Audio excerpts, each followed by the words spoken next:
Bad Moon Rising. Weird sermon title, huh? Got your attention, didn't it? Back in 1969, Creedence Clearwater Revival wrote a song entitled Bad Moon Rising, and I'm not going to sing it. I wouldn't do that to you. But I will read a couple, the first two verses of the song, and it says this: I see a bad moon rising. I see trouble on the way. I see earthquakes and lightning. I see bad times today. Don't go around tonight. Well, it's bound to take your life. There's a bad moon on the rise. I hear hurricanes a-blowing. I know the end is coming soon. I fear rivers overflowing. I hear the voice of rage and ruin. Well, don't go around tonight. It's bound to take your life. There's a bad moon on the rise. John Fogerty wrote those words, as I said, back in '69, but they could have just as easily be written by Peter, James, and John 2,000 years ago. In today's gospel lesson, the disciples knew all about howling winds and raging water and the feeling that they were about to die. Of course, the day didn't start out that way. In fact, the day started out in sort of an idyllic fashion. Jesus on the lake shore, teaching parables to the crowds, the sun shining, it's a beautiful day. Now we pick up the story at the end of the day, still a nice pastoral scene. The crowds are going home, Jesus in the boat with the disciples, and they start out across the lake. Golden sun sinking below the hills, fresh breeze, the smell of fish and water and wet wood. Maybe the disciples are talking about those things that Jesus had spoken of to the crowds earlier. Maybe they were just swapping fish stories, for all we know. But whatever, it's Miller time. Time to kick back and relax. It's all good. Jesus wasn't part of the conversation. He's asleep in the back, in the stern on a pillow. Who cares? Doesn't matter.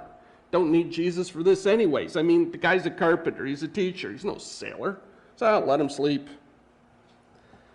But as the disciples are swapping fish stories, a full-blown storm suddenly descends from the hills and upon the lake. Actually, the Sea of Galilee is known for sudden violent storms. They're surrounded, the Sea of Galilee is 600 feet below sea level. It's surrounded by mountains. So you've got the cooler, dry air in the mountains, the moist, semi-tropical air down in the lake valley. And by the way, the Sea of Galilee is something like 1/100th the size of Lake Erie. Even Lake Simcoe, for instance, it's like a 20th of the size of Lake Simcoe. You know, by North American standards, it's a puddle. But it's a significant lake in the Middle East. Right? So the dry, cool air rushes down the side, hits the warm, moist air, boom. Big storms, very suddenly. Anyway, the evening tranquility is suddenly turned into this violent torrent. And the wind and the waves is tossing the little fishing boat about. Makes me think of the opening of Gilligan's Island, where the boat's being tossed around in a big storm.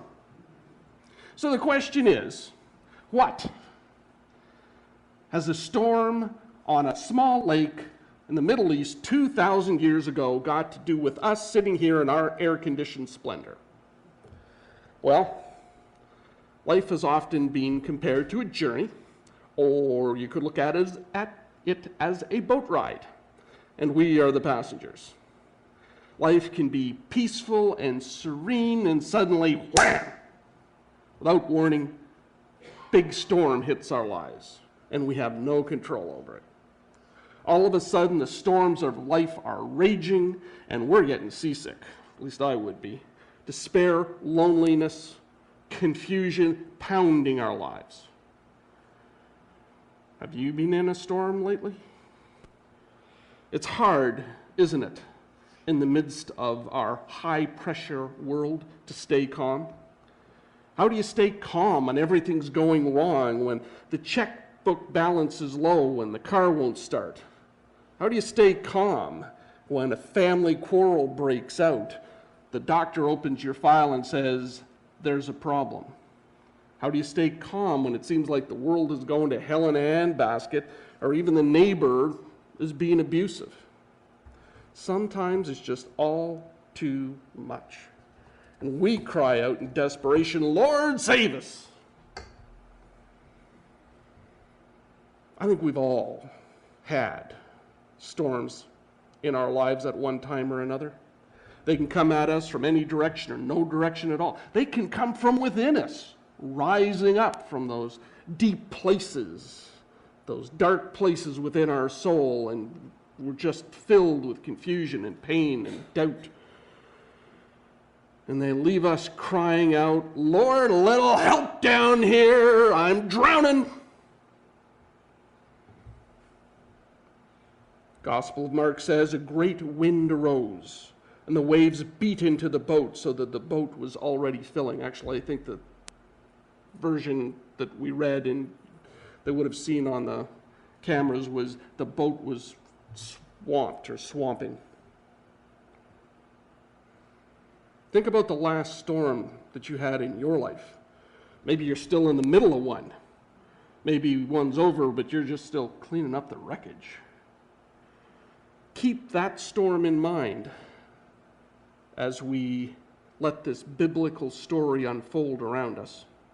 I want to share a couple of observations about this text that speak, I think, to our situation. First, and this is actually pretty important, we need to accept the reality that there are storms in our life. People come up to us and say, so, how's it going? Oh, fine, fine. Because we know that's the answer they want to hear. And you don't want to get into all of it. And if you go up to someone else and you say, how's it going? Oh, and you know, for the next 10 minutes, you know, we kind of, oh boy. There will be storms in your life. Dr. Scott Peck, in the very opening of his book, A Road Less Traveled, said this: life is difficult. The irony is, if we will accept that life is difficult, it isn't so difficult. Really. If we can simply accept that we are going to have storms and things aren't always going to go our way, it actually makes it easier. How many times have you said or heard someone else say, oh, why me? Why me, God? What did I do? Why you picking on me? The reality is that life isn't picking on you. Not usually. It's not personal. Sickness, accidents, the bad economy, whatever it is, it's not personal. It has nothing to do with you personally. It might feel personal, but in reality, it's not. John was talking about the people in the Philippines, homes wiped out by a cyclone. We call hurricanes on the Atlantic. It wasn't personal. They happen. Life is difficult. Or in 21st century language, I'll substitute, stuff happens. That's life. And when we can accept that stuff happens, it actually makes it easier because we don't waste our time going, oh, why me? Why not you? Happens to everybody. Get over it. Have you noticed that the storms of life come at a bad time? But when was there ever a good time to have a flat tire on the QEW? When was there ever a good time to get in an accident? When was there ever a good time to have a fight with your spouse or your kids? Was there ever a good time to get cancer? It's just life, and life can be difficult. Second observation, that when the storms strike, which we've just ascertained they're going to, we often become caustic and negative. We cry out, "Where's God when you need him?" Sort of like, "Where's the cops when you need him? Where's God when you need him?" People claim that God's asleep on a pillow somewhere. Doesn't that sound familiar? God sleeping through the noise and the turbulence, oblivious to the pounding our lives take, and despair creeps in. That's one of the main criticisms that skeptics have about the Christian faith, and actually just about any faith. Look, there's all this pain and suffering in the world. So either God doesn't exist or God doesn't care. Take your pick. And actually, there's no easy answer to that. Christianity, Judaism, Islam, not sure about Buddhism, Hinduism, almost all the great faiths have struggled with this question about suffering since the beginning of time. And for a lot of people, we've never come up with a really good answer. We see injustice abound. The hungry can't get enough to eat. Good people are abused. The sick are neglected. And it's easy to think that God is either non-existent or asleep on a pillow somewhere. Some people say if they didn't have bad luck, they'd have no luck at all. But it's unfortunate that the first response a lot of us have to the storms of life is the mistaken belief that God has abandoned us. It's simply not true. God is with us. We may not feel God's presence. You may not feel God's presence when you're going through that storm. But God is with you. Can I prove it? No. That's where the subject of faith comes in. And that's a totally different sermon. But God is there. We're going to say the creed later, and at the end, we say, as an affirmation of faith, we are not alone. God is with us. Third observation is that when our lives do become swamped, we can call out to God, and God will answer. Now, the disciples were not the brightest bulbs in the pack, okay? They weren't the sharpest knife in the drawer. They were never going to win Who Wants to Be a Millionaire or Are You Smarter Than a Fifth Grader? The answer quickly is going to be no. But they were smart enough. They had enough common sense to go shake Jesus and say, "Would you get up? We're drowning here." And these are the sailors going to the landlubber. But there's more to our faith than simply shouting at God, "Hey, I could use a little help." Mark tells us that they woke up Jesus. Jesus spoke to the wind and the waves and calmed the storm down. Christians throughout the 2 millennia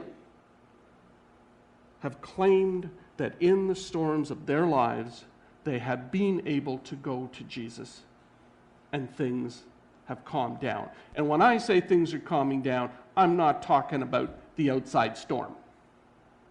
I'm talking about the storm in here. The anxiety, the fear, the despair. That's where God's going to help us. If there's a hurricane blowing through, or a tornado, or a truck running through a stop sign, God's not going to set aside the laws of physics. For us, sorry, ain't happening. We live in a world, there are consequences, that's that. But God will deal with the pain and the loneliness and the anger and the hurt and the confusion and the doubt that is in us. Those storms, God will calm. Those things, God will heal. There are two forces that make the storms in life dangerous. First is the external stuff outside of us. But the other equally, actually more dangerous, is the forces of fear and anger and all that other stuff that is within us that threaten to tear us apart. The simple reality is, and we have a naval architect in the congregation, he can correct me if I'm overstepping my bounds here, but my understanding is if you make a boat watertight, you can't sink it. Am I right, Bob? You can still sink it? If the boat is totally watertight, you can still sink the boat? Sorry, I'm putting you on the spot.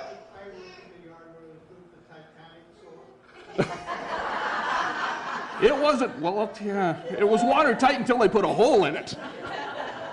If there's no hole in it, see, that's the thing, the water gets in. If it stays watertight and doesn't hit an iceberg, it's going to stay afloat. And it wasn't watertight. They've got those lifeboats, don't they, that are effectively like just sealed. They'll bob around on the water. Point is it doesn't matter what's going on outside. It's the despair in here, the pain and the hurt inside you that can sink you much easier than external forces. And that's where keeping your eye on God will help. Like Peter walking on the water, we need to keep our focus on Christ, on God's love and grace for us, even as we're frantically bailing out our lifeboat. If we can do that, then we can weather those storms. But it helps to keep ourselves focused on Christ. Which brings me to the last point. No clapping in the back row. This story, as I just said, points to our need to stay focused on Jesus. Now, there's a story about Robert Louis Stevenson, and he liked to tell this story about a young sailor in a boat, big boat, this is 19th century, big storm. And he's below the waterline, I don't know, working in the boiler room or whatever. And the ship is just being tossed back and forth. And all the sailors are just kind of thinking this may be it. And this young sailor, he stayed down there as long as he could, and he finally he broke and he panicked. And he goes racing up and runs into the wheelhouse. Slams the door, and he's just standing there frozen. And he was watching the captain wrestle the wheel and wrestle the ship through this storm. And in the middle of all of this, the captain turned slightly, looked at the sailor, and smiled. And the youth, or the young man, turned around, went below decks, and was saying to all the crews he went past, "Don't worry about it, everything's under control, don't worry about it, we're safe." And a couple of the sailors said, "What are you talking about? How can you know that?" And he answered, "I've seen the face of the captain, and he smiled at me." If we can keep our eyes on Jesus through those storms that we will inevitably go through, we will be fine. You will know who is in control, and it's God. You do not need to fear howling winds, raging waters, or even a bad moon rising. And for this we say thanks and praise be to God. Let us pray. Lord, our lives can be chaotic and painful and frightening. We call out to you, and sometimes it seems that you're asleep. Assure us again that you are with us, that you love us. You are always working in our lives to bring us safely into your presence. Thank you. Amen.